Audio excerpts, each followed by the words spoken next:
ఈ ఉద్యమాన్ని మరింత ఉధృతం చేస్తాం. ఎందుకంటే మొన్నటి వరకు ఒక రకమైన వాతావరణం స్టీల్ ప్లాంట్లో ఉంటే ఈరోజు మొత్తం మారిపోయింది.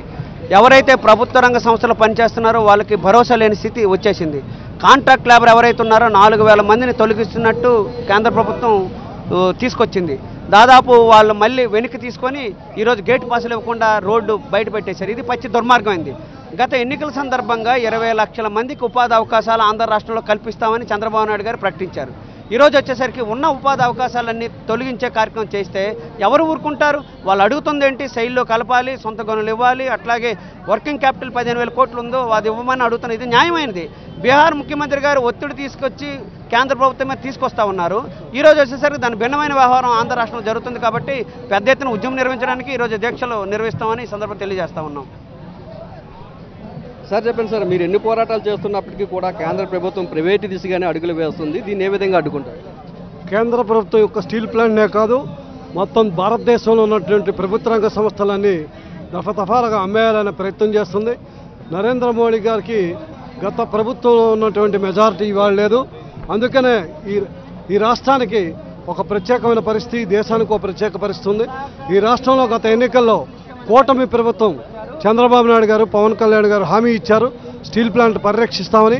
అదేవిధంగా చంద్రబాబు నాయుడు గారికి, పవన్ కళ్యాణ్ గారికి ఒకటి చెప్పదలుచుకున్నాం. ఈ ఆంధ్ర రాష్ట్రంలో 1967లో స్టీల్ ప్లాంట్ ఉద్యమం జరిగేటప్పుడు కమ్యూనిస్టు పార్టీ శాసనసభ్యులు, పార్లమెంటు సభ్యులు రాజీనామా చేసినప్పుడు నేటికి వారు చరిత్రలో నిలిచిపోయారు. మీరు చరిత్రలో నిలిచిపోవాలి అంటే చంద్రబాబు నాయుడు గారు, పవన్ కళ్యాణ్ గారు 2024లో ఈ స్టీల్ ప్లాంట్ పరిరక్షణ కోసం, ఇది ప్రభుత్వ రంగంలో కొనసాగడం కోసం బీజేపీ ప్రభుత్వం మీద ఒత్తిడి చేసి ఇది ప్రభుత్వ రంగ సంస్థగా కొనసాగించాలని కోరుకుంటున్నాం. పవన్ కళ్యాణ్ కానీ చంద్రబాబు నాయుడు కానీ ఎటువంటి చొరవ తీసుకోవాలని మీరు అనుకుంటున్నారు? ఖచ్చితంగా ఈ కేంద్ర ప్రభుత్వం ఈ రాష్ట్రం మీద ఆధారపడి ఉంది. స్టీల్ ప్లాంట్కి పవన్ కళ్యాణ్ గారు హామీ ఇచ్చారు. అప్పుడేమన్నారు, నాకు ఒక ఎమ్మెల్యే కూడా లేడు, నాకు ఇచ్చున్నట్టయితే నేను కాపాడుతాను అన్నాడు. రెండోది అప్పుడున్న వైసీపీ ప్రభుత్వాన్ని ఛాలెంజ్ విసిరాడు. మీరు 10 రోజులు సమయం ఇస్తున్నారని మీరు తేల్చుకోండి, లేదంటే నేను రంగంలో దిగుతాను అన్నాడు.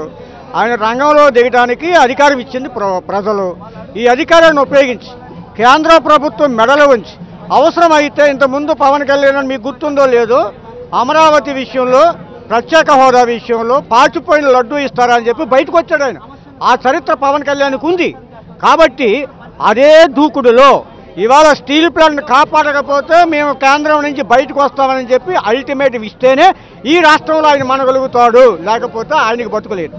సార్, ఇప్పటికే ఒకవైపు స్టీల్ ప్లాంట్ ప్రైవేటీకరణ చేయమంటున్నారు, మరోవైపు ప్లాంట్లో ఉన్న ఉద్యోగులు తొలగిస్తున్నారు. దీన్ని ఏ విధంగా చూస్తారు?